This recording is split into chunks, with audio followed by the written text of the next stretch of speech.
Dobré ráno. Je dneska nedeľa, 5.5. Sviatočný deň.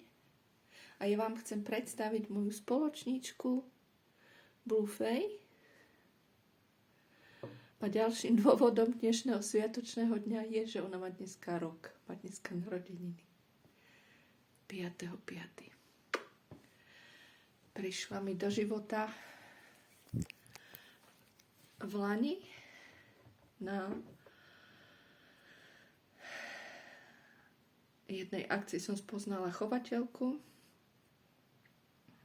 a zblížili sme sa a tak potom sa stretli naše cesty. Prišla mi do srdiečka, do života a som veľmi vďačná, že je so mnou. Tak,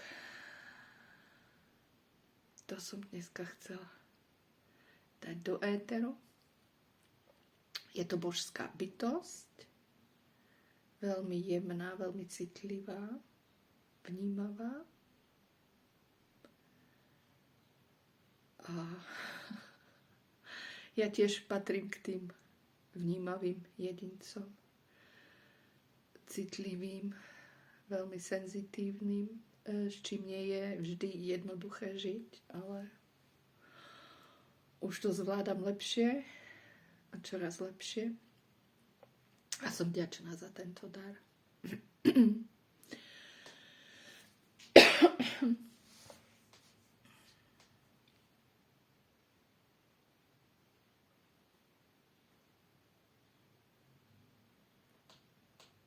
Vnímam, že sa mi chce viac rozprávať.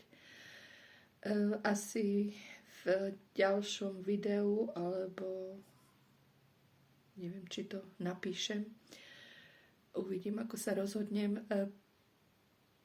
Pozdieľam trošku môj príbeh alebo témy, ktorými som si prešla, ktoré som zvládala.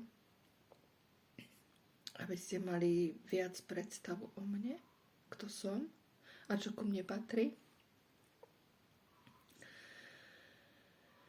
Čomu sa venujem teraz. Tak. Chce sa mi len usmievať teraz. Lebo sa cítim dobre. Oveľa lepšie ako pred rokom. Tak. Majme krásny deň. Zatiaľ toľko. Možno neskôr viac. Čau.